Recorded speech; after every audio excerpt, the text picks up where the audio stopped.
Listen up. I've been told that the back left tire is missing. So if you drive a silver Nissan SUV, 5095kg, you're blocking. Let's go again. And remember, this is a high impact moment. There may be a missing tire. 5095kg, a silver Nissan SUV. You're blocking a fellow member of our audience, and we're asking for you to move your vehicle as quickly as possible. Thank you. So we're moving into our next pillar, and if you're counting with us, we're at the first, or spelling with us, we're at the first, well, the second A in Jamaica, agriculture. And this is a big one. I love that I'm seeing a representative from the Breadbasket Parish of St. Elizabeth on the stage. So, not in order of seniority this time, but of course, from the delicate, the most refined, to the medium refined, because I'm not going to say my Gensec is not refined, okay? So please, welcome to our stage today, the MP candidate for South St. Elizabeth, coming to us, Miranda Wellington, a firebrand on the ground, ready to show up for her people in the nation's parliament, and of course, our General Secretary and MP candidate for Eastern Westmoreland, and the party's spokesperson on agriculture, Dr. Dayton Campbell. So let me start with Lady Miranda, because you are now in a very interesting position. You are seeing what life is like in that Breadbasket Parish, how much of our nation's food resources really rest on the success of that parish, and for farmers to get what they need to provide for our nation's tables. What do you see as some of the critical areas for solutions to jump in immediately from a People's National Party government? What do your farmers need from you? My fellow Jamaicans, my comrades, and of course, special shout out to my future Prime Minister, Marky G. I am from the Breadbasket Parish indeed, and all Jamaicans know that our farmers are the heartbeat of our economy. And we want to bring back a sense of dignity and independence to our farmers. But firstly, we have to look at what are the ways that we can empower them again. And I'm very excited about our manifesto plan for agriculture, because as a youth and from a community that is predominantly farm-based, I want to see our youths go back into agriculture. And we are very proud to showcase this in our manifesto. So youths in agriculture need the kind of support that we see many of our farmers across the island needing. And what is critical about getting our farmers back farming is that we no longer should have food on our plates that are from the States. So we need to protect them. The local industry needs to be protected. And my future agricultural minister will tell us a lot more about the areas about agriculture, innovation, and technology that is critical to getting back our farmers on board, especially our youths. And there are quite a lot of ideas that we have showcased in our manifesto, including geomapping, sending our farmers to the market without moving. That is critical, because there's a critical disconnect between our farmers and the market. So also, I'm from a predominantly drought-riddled area. We have to protect our farmers in investing in seeds that are drought resistance. You know, what we see is that they're spending so much money, so much lost in agriculture because of climate change. And we see where many of our farmers no longer feel it's viable in the drought period. So what we're finding now, many of our farmers are not farming for the last 3 months. So we have to look at seriously at how we can protect the drought-riddled areas in investing in technology, in investing in AI, so that they can get back to being a part of the industry that has led them into production for so long. Thank you, Miranda. So we're hearing about the need for protection. We are hearing about the need for empowerment of our farmers and also an element of sustainability in those farming communities to ensure that they maximize what they have on the ground and can also make use of the new technologies. What are the policies for the PNP heading into government to answer to some of those questions and more? Well, thank you very much. Good evening, ladies and gentlemen, and of course our incoming Prime Minister. We called it, they confirm it, and we will win it. Now, just some context to agriculture. We have over 262,000 registered farmers in Jamaica. And if you count those who are not registered with RADA, you have about 300,000. It is the main economic activity in rural Jamaica, accounting for 80% of the economic activity. We do have some challenges. 80% of the persons who farm, they're on 5 acres or less. And we developed some agri-parks a few years ago that has all of the infrastructure, the road, the irrigation, the drainage, and we only have 30% of the lands within the agri-parks currently under production. In terms of post-harvest loss, that is at 30%. And when you look at the arable lands that are irrigated, only about 15% of those lands are irrigated. There are several challenges that our farmers have, and we have put forward some solutions to address those at the root. And one of the proposals is to ensure that we put an agricultural development fund in place. That will not see our people paying any new taxes. What has happened over the last 10 years is that the food importation bill in Jamaica has moved from $834 million US per year to $1.6 billion US, a 100% increase, and that is both in the monetary value and also the tonnage, which has also increased by a similar amount. From the taxes that we collect on those, whether it is the CET or it is the additional stamp duty, we are going to take a percentage of that, and that is what will put the funds in the Agricultural Development Fund. That fund we will use to ensure that we can make loans available to our farmers by capitalizing the PC banks. We'll ensure that we can work with irrigation, that they can have proper storage, that we can work with technology and just modernize what they do. It is also important for us to make land available to our farmers. Too many of them are on terrains that are not conducive, suitable for agriculture, and it doesn't lend to technology and mechanization. So we will put idle lands into the hands of the farmers by leasing them those and to ensure that they can put them under production.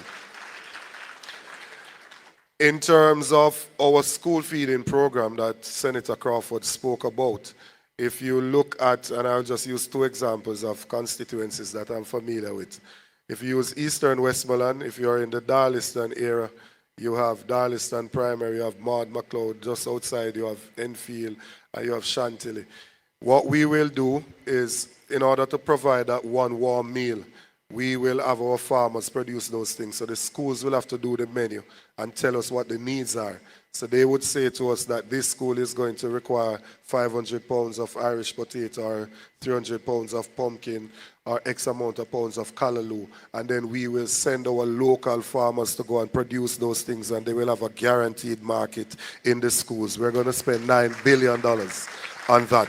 So that will ensure that we are not only giving a nutritious meal to the students, but that the local farmers are also benefiting from our policy. We will put an agriculture special economic zone in place, which will come with all of the benefits that the special economic zones come with, the incentives and all those things. But the production in these areas will be export driven. So the items that we have a competitive advantage in, our spices, our yam, those items, our Sea Island cotton, those are the things that will be produced in those areas, and then we will increase what we earn. So there's currently a tremendous imbalance between what we are importing and what we are exporting, and we plan to ensure that agriculture can be that thing that people can generate wealth from the soil, and they can actually by being involved in farming, they can break the shackles of poverty. We will also modernize what we do. Do you believe that you can use your phone to order something from China, but you can't use your phone to order something from Southeast or Southwest St. Elizabeth? So what we want to ensure is that we have the appropriate technology in place, that at all times we know what is under production, when is the expected maturity, what's the expected yield, so that way we will be able to control what is distributed in the market and in terms of imports. So we will not be allowing imports to run the way it is being run now, where there's just wanton distribution of import licenses.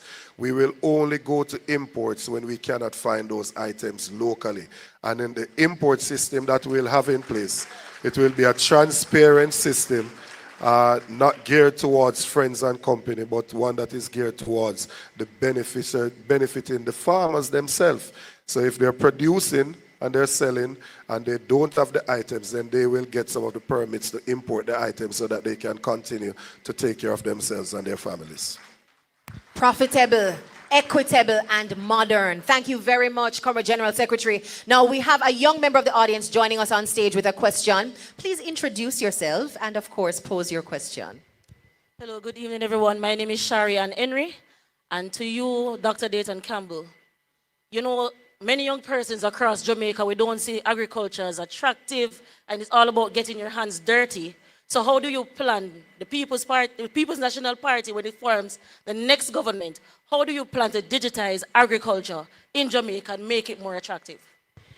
Well, it is important for us to adapt to newer technologies if we're going to encourage or entice more persons to come into agriculture, young persons, female, into agriculture.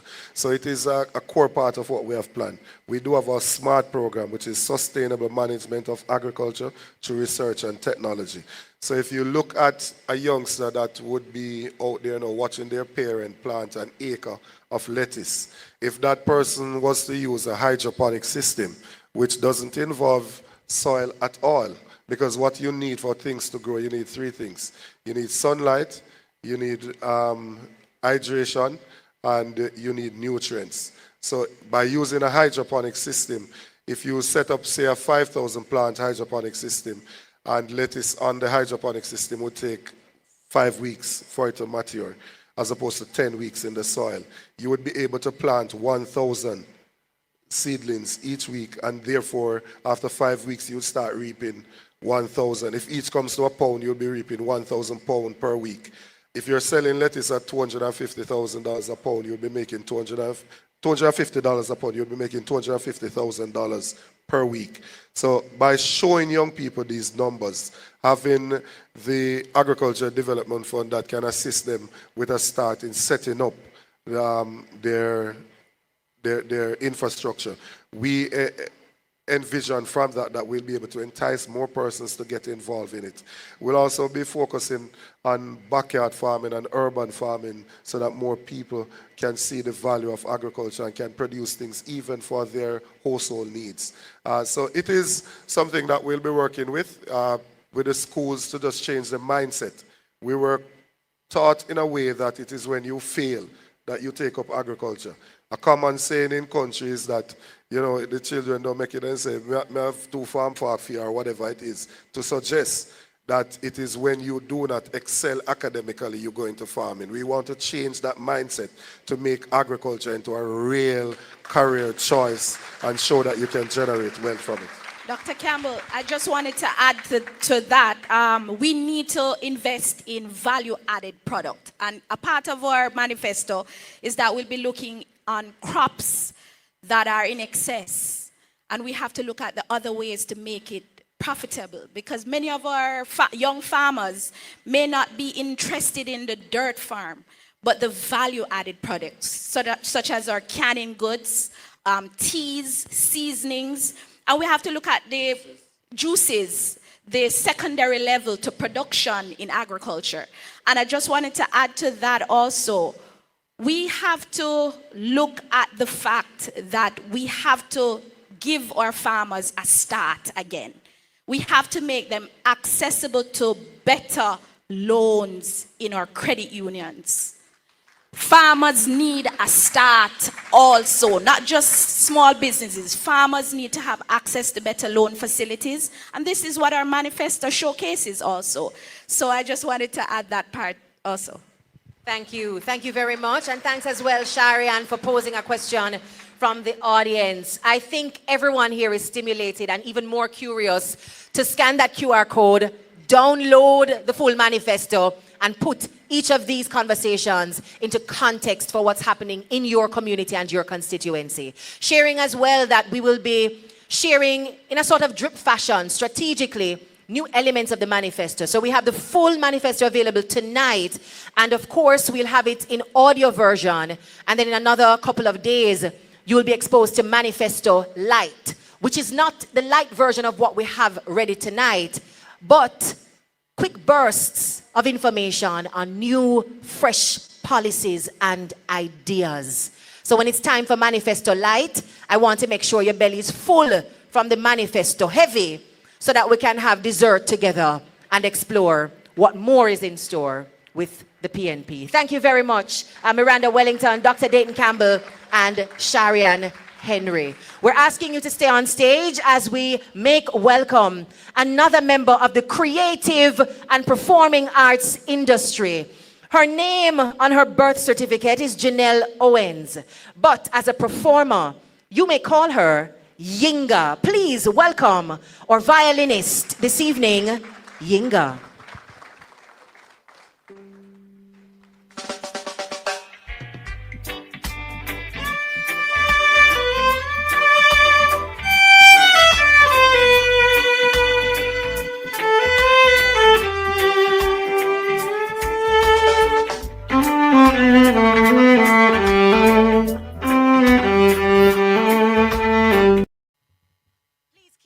Going, ladies and gentlemen, for the young, creative, and talented Yinga. Now, our next pillar focuses on building Jamaica's economic strength through innovation